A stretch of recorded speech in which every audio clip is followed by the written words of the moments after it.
तो आज देखिए हम पढ़ेंगे जहांगीर काल। तो जहांगीर काल जो है, जहांगीर का समय जो था 1605 ईस्वी से 1627 ईस्वी के बीच जो है इनका शासन काल चलता है, जो कि 22 वर्ष का पूर्ण समय था। तो 22 वर्ष में इन्होंने जो है बहुत ख्याति अर्जित की चित्रकला के क्षेत्र में। ठीक है, अब देखिए इनका जन्म होता है 30 अगस्त 1569 ईस्वी को, यानी कि 15 अगस्त को जो है 15 अगस्त मनाया जाता है, और 15 और जोड़ दीजिए तो 30 अगस्त को इनका जन्म हुआ जो है जन्मदिन है। ठीक है, तो 1569 ईस्वी में जन्म होता है, मतलब 1 कम 70 में हुआ था। और ये टोटल जब ना 36 साल के होते हैं तब ये 1605 ईस्वी में जो है ये शासन संभालते हैं। अब देखिए जब न 1569 में इनका जन्म होता है तो ये न अकबर जो है, अकबर न 1556 में इनका जो है कार्यकाल शुरू होता है, और 13 वर्ष की जो है आयु में जो गद्दी पे बैठते हैं। कौन? अकबर। तो अकबर 13 साल की उम्र में गद्दी पे बैठते हैं।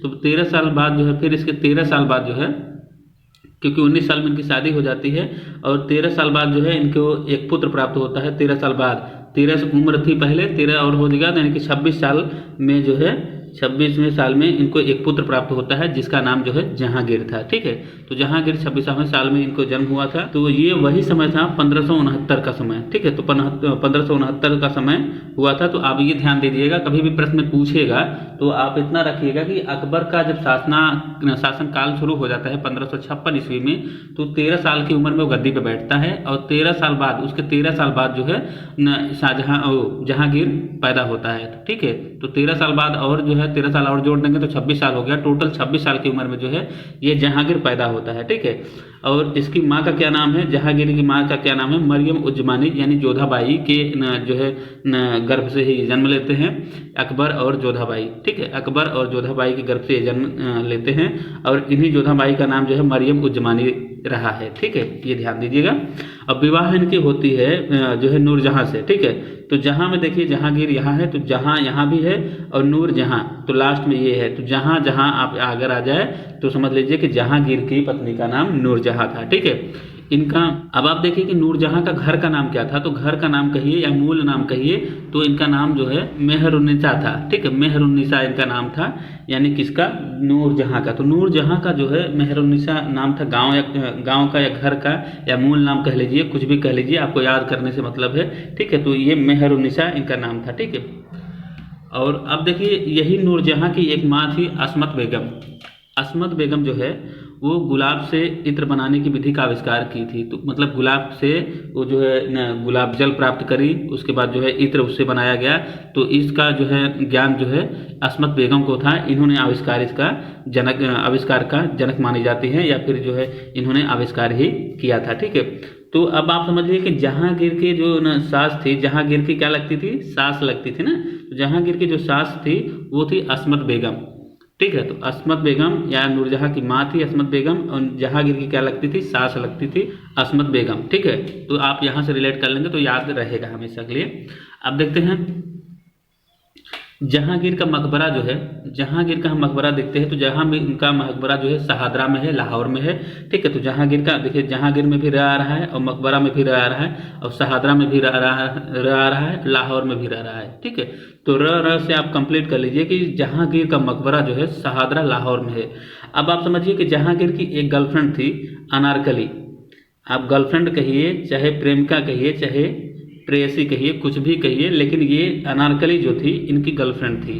ठीक है, जब आपको याद ये हो जाए अनारकली, तो अनारकली का भी मकबरा कहाँ था? इसी लाहौर में था। ठीक है, तो अनारकली का जहांगीर का जहाँ मकबरा है वहीं अनारकली का भी मकबरा बनवाया गया है। ठीक है, तो आप इन दोनों से भी प्रश्न अगर पूछा जाए तो आप निश्चिंत रहें किसी भी प्रश्न को जवाब देने से। ठीक है, अब देखिए जहांगीर का ये अब घर का नाम क्या था? तो जहांगीर का भी हर किसी का ना, कोई ना, चाहे जो भी हो, हर किसी का एक घर का नाम होता है, एक कॉलेज का नाम होता है। उसी तरह जहांगीर का नाम जो है तो एक शहजादा सलीम था। ठीक है, तो इनका जो है घर का नाम क्या था? शहजादा सलीम होता है। तो शहजादा का मतलब होता है राजकुमार। अपने हिंदी में शहजादा को क्या कहते हैं? राजकुमार कहते हैं। और जो है इसका नाम था शहजादा सलीम, यानी कि सलीम नाम था घर का। ठीक है, तो आप ये ध्यान रखिएगा। और अनारकली के बारे में तो हमने बता ही दिया। अब देखिए इसी अनारकली पे आधारित एक मूवी बनी है, तो उस मूवी का नाम है अनारकली, ठीक है। तो अनारकली मूवी का नाम ही है, जो कि 1953 ईस्वी में पहली फिल्म बनती है, ठीक है।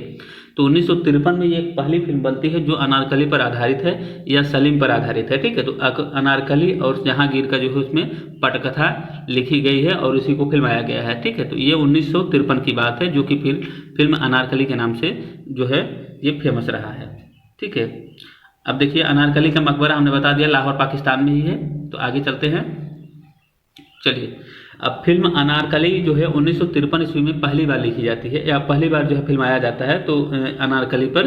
तो आप ये ध्यान रखिएगा, और यह जो है अनारकली के खुद जीवन पर ही आधारित है अनारकली, ठीक है। तो अनारकली के जीवन पर आधारित यह जो है मूवी है, और ये अनारकली पे आधारित पहली फिल्म है, और इसको बीना राय ने जो है भूमिका निभाया है अनारकली का, ठीक है। तो अनारकली का इसमें भूमिका किसने निभाया है, तो बीना राय ने इसको भूमिका निभाया है, या एक्ट्रेस उसकी कौन थी, इस फिल्म की एक्ट्रेस कौन थी, तो बीना राय थी, ठीक है। आप लोग ये ध्यान दे दीजिएगा, बहुत ज़्यादा कठिन नहीं है, बस आपको पढ़ते चलने का नाम।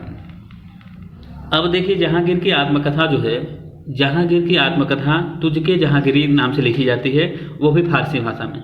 आपको हम बता दें कि मुगल काल में जो भी जो है बाबर के अलावा और सभी जो है जितने भी राजा थे या जितने भी शासक थे, उन सभी जो है ना जो है फारसी भाषा में ही अनुवाद करते थे, या फारसी भाषा की जो है बोलते भी थे, फारसी भाषा में ही बात ही करते थे। तो ये जहांगीर के केवल बाबर के काल में, बाबर में तुर्की जो है उसका विद्वान था, इसलिए जो है वो तुर्की में सारी चीज़ें लिखता है, लिखवाता है, और जो है जो भी बोलचाल में उपयोग करता है। फारसी भी उसके समय प्रचलित थी, ये भी ध्यान दीजिएगा, ठीक है। तो जहांगीर की आत्मकथा जो है तुझके जहांगीरी लिखी जाती है फारसी में, ठीक है। और इस तुझके जहांगीरी में प्रकृति, जानवरों और फूलों के लिए अनन्य प्रेम चित्रित किया गया है, यानी कि जहांगीर के बारे में बताया गया है कि वह प्रकृति और जानवरों और फूलों या बगीचों को बहुत ही ज़्यादा प्रेम करता था, यानी कि प्रकृति से बहुत ज़्यादा लगाव करता था, और जो है उसी का चित्रण करवाता था, ठीक है। ये ध्यान रखिएगा। अब देखते हैं मुगल चित्रकला का स्वर्ण युग जो है इसी जहांगीर के काल को कहा जाता है। तो मुगल चित्रकला का जो स्वर्ण युग है तो जहांगीर काल को ही कहा जाता है, ठीक है। ये चीज़ आप ध्यान रखिएगा कि जहांगीर काल जो है ये मुगल चित्रकला का स्वर्ण युग कहा जाता है, और ये जो है पशु पक्षियों का भव्य चित्रण कराया, ठीक है। तो पशु पक्षियों का भव्य चित्रण कराया पूरे मुगल काल में। सबसे अधिक चित्रों का अगर पशु पक्षियों की बात की जाए तो इसी जहांगीर के काल में सारा चित्रण हुआ था। अब देखिए जहांगीर शिकार के चित्र जो है बहुत ही अधिक बनवाया। तो जहांगीर जो था शिकार के चित्र बहुत अधिक बनवाए, और वह चित्र जो है जितने भी शिकार के चित्र बनाता था तो मनोहर इसको चित्रित करता था। कौन चित्रित करता था, तो मनोहर चित्रित करता था। और मनोहर नाम का एक कलाकार जो है इसी नाम से मेवाड़ शैली का भी एक चित्रकार था। मेवाड़ शैली,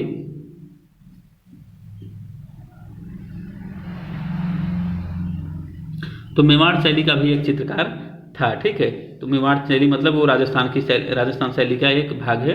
तो मेवाड़ शैली का एक चित्रकार था इसी नाम से, मनोहर के नाम से, ठीक है। ये ध्यान रखिएगा।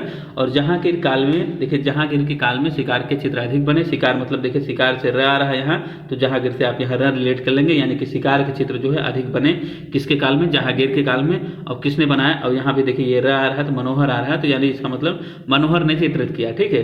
तो मुगल काल में मनोहर ने शिकार चित्र बनाए। और एक मनोहर का एक चित्र बहुत ही फेमस रहा है, आप देख लीजिए, शेर का शिकार करते हुए जहांगीर। तो शेर का शिकार करते हुए जहांगीर जो है यह चित्र है जो कि मनोहर ने ही चित्रित किया था, ठीक है। किसने चित्रित किया, मनोहर ने चित्रित किया था।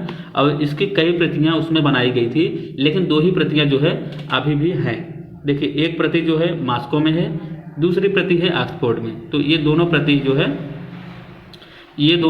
है आज भी अभी भी हैं, ठीक है। एक प्रति मॉस्को में है, दूसरी प्रति ऑक्सफोर्ड में है। ये आप ध्यान रखिएगा। कौन सा चित्र, शेर का शिकार करते हुए जहांगीर, ठीक है। ये ध्यान रखिएगा। चलिए अगला देखते हैं। अब ये देखिए जहांगीर जो है, जहांगीर के काल में मुगल चित्रकला जो है अपनी चरम पराकाष्ठा पर पहुंची, यानी अपनी चरम स्थिति में पहुंची, ठीक है। तो जो है जहांगीर के काल में चित्रकला जो है अपनी चरम स्थिति पर पहुंची, या चरम पराकाष्ठा पर पहुंची, या उत्कृष्ट चित्रण होने लगे थे जो है, ठीक है। ये ध्यान रखिएगा। मुगल काल में चित्रकला का चरमोत्कर्ष काल या उत्कर्ष काल जो है किसका रहा है, तो जहांगीर काल आपको ध्यान रखना है। तो जहांगीर काल में चित्रकला का बहुत योगदान है, और जहांगीर जो है इसी के काल में जो है चित्रकला एकदम चरम सीमा पे पहुंच जाती है।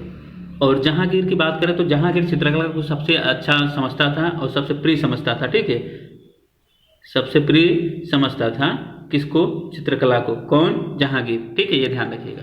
चलिए, जहांगीर के चित्रशाला में यानी जहांगीर के आर्ट गैलरी में या वर्कशॉप में, ठीक है, तो जहांगीर के वर्कशॉप में एक हिंदू चित्रकार था बिशन दास। तो बिशन दास ही एक हिंदू चित्रकार उनके समय में था जो कि बहुत फेमस था। ठीक है, तो जो है यह बिशन दास एक चित्र बनाता है नूरजहां का सभी, मतलब नूरजहां का पोर्ट्रेट बनाता है। ठीक है, तो नूरजहां का पोर्ट्रेट बनाता था। नूरजहां कौन थी? तो नूरजहां को हमने पहले बताया आपको, जहांगीर की पत्नी थी। ठीक है, और इन्हीं की माँ कौन थी? असमत बेगम, जिन्होंने गुलाब से इत्र का खोज किया था। ठीक है, ये ध्यान रखिएगा। अब चलते हैं अगला जो है, आप देखिएगा, अब देखिएगा अबुल हसन जो है जहांगीर काल का एक बहुत ही प्रसिद्ध चित्रकार, और जो जहांगीर जो है अपना प्रिय चित्रकार मानता था, तो वो था अबुल हसन। और इस अबुल हसन को जो है अपने पास हमेशा साथ में रखता था, और कहीं भी चित्र बनवाने की बात करता था तो सबसे पहले इसी से कहता था। ठीक है, तो अबुल हसन जो है उसका सबसे प्रिय चित्रकार था, और जहांगीर इसे अच्छा चित्रकार मानता था। ठीक है, ये ध्यान रखिएगा। और इसका एक चित्र है, देखिए अबुल हसन का एक चित्र है, मुगल सिंहासन पर जहांगीर के सत्ताहीन होने के अवसर पर दरबार का दृश्य। ठीक है, तो मुगल सिंहासन पर जहांगीर के सत्ताहीन होने के अवसर पर दरबार का दृश्य, मतलब जब न वहां से सत्ताहीन हो जाता है तो उसके अवसर पर दरबार का दृश्य जो है, क्योंकि पास में यही रहता था अबुल हसन, तो अबुल हसन का काम ही था कि हमेशा वो चित्र बनाता था। कोई भी इवेंट हो, कोई भी समस्या हो, उसकी जो है सारी चित्र वो चित्रित करता था और इकट्ठा करता था। ठीक है, तो अबुल हसन से आप याद रखिएगा, अबुल हसन से देखिए हसन में भी न आ रहा है और सिंहासन में भी न आ रहा है। तो सिंहासन में देखिए हसन सिंहासन, आप यहाँ से पकड़ लीजिएगा, अबुल से मुगल। ठीक है, तो मुगल सिंहासन जैसे आप दिमाग में आ जाए मुगल सिंहासन, तो आप समझ लीजिएगा मुगल सिंहासन पर जहांगीर के सत्ताहीन होने के अवसर पर जो दरबार का दृश्य था वही चित्रण किया था अबुल हसन ने। ठीक है, ये बहुत ही आईएमपी है क्योंकि यह प्रश्न कई बार पूछा गया है। आप इसको देख लीजिए, समझ लीजिए, ताकि बाद में कभी दिक्कत ना हो। और अबुल हसन के समय जो है अबुल हसन ने एक चित्र बनाया था, देखिए अल्बर्ट ड्यूरर द्वारा निर्मित एक जो चित्र थी संत जानकी सूली। संत जानकी जो सूली एक चित्र था वो अल्बर्ट ड्यूरर था, क्योंकि पाश्चात्य शैली का ये चित्रकार है अल्बर्ट ड्यूरर, तो पाश्चात्य में था। तो इसका जन्म रहा था 1471 में इसका जन्म हुआ था अल्बर्ट ड्यूरर का, ये जर्मनी का था। ठीक है, अल्बर्ट ड्यूरर कहाँ का था? तो जर्मनी का था, और इसका जन्म होता है 1471 ईस्वी में। और इसने एक चित्र जो है निर्मित किया था संत जानकी सूली, जो कि बहुत फेमस हुआ था। उसी की नकल जो है ये अबुल हसन जो है इसका नकल करता है, यानी कि अनुकृति बनाता है वास पद्धति में, इसी नाम से। ठीक है, इसी नाम से संत जानकी सूली नाम से ही वास पद्धति में इसकी अनुकृति या नकल बनाता है, जो कि इसका भी चित्र जो है आज हमें पढ़ने को मिल रहा है। ठीक है, ये ध्यान रखिएगा।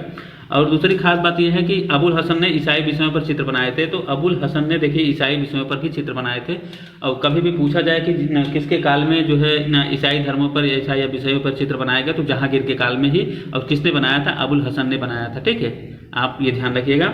अब देखिए एक चित्र और है जो कि बहुत फेमस रहा है, उसको भी हम बता देते हैं। देखिए चिनार वृक्ष पर गिलहरियां, तो चिनार वृक्ष पर गिलहरियां जो है यह चित्र 1610 ईस्वी में बनाया था। किसने बनाया था? अबुल हसन और मंसूर दोनों ने मिलकर। ठीक है, अबुल हसन और मंसूर दोनों ने मिलकर चिनार वृक्ष पर गिलहरियां बनाई 1610 ईस्वी में। इसमें चिनार वृक्ष जो है अबुल हसन ने चित्रित किया, और गिलहरियां जो है, क्योंकि यह पक्षी चित्रकार था या पशु चित्रकार था, तो गिलहरियां जो है मंसूर बनाता है। ठीक है, ये ध्यान रखिएगा। और यही चिनार वृक्ष पर गिलहरियां जो चित्र है ये कहाँ है इस समय? तो ये इस समय कहाँ है? इंडिया ऑफिस लाइब्रेरी लंदन में। कहाँ है? इंडिया ऑफिस लाइब्रेरी लंदन में है। अब आप जैसे एक प्रश्न और पूछा जा सकता है कि इंडिया ऑफिस लाइब्रेरी जो है वो कहाँ है, तो आपको बताना है लंदन में, क्योंकि इंडिया यहाँ लिखा है तो इससे यह कंफ्यूज नहीं होना कि ये इंडिया में ही है क्या। अक्सर लोग इसमें गलती कर देते हैं। ये प्रश्न कई बार आया है। इंडिया ऑफिस लाइब्रेरी जो है लंदन में है, आपको कैसे ध्यान देना है? तो देखिए लाइब्रेरी जब भी आए तो लाइब्रेरी में ल आ रहा है ना, तो लाइब्रेरी में ल आ गया है तो ल में से लंदन, ल से लंदन हो जाएगा। ठीक है, तो इस चीज़ को आप थोड़ा सा कनेक्ट कर लेंगे तो आपको याद रहेगा। इंडिया ऑफिस लाइब्रेरी जो है लंदन में है।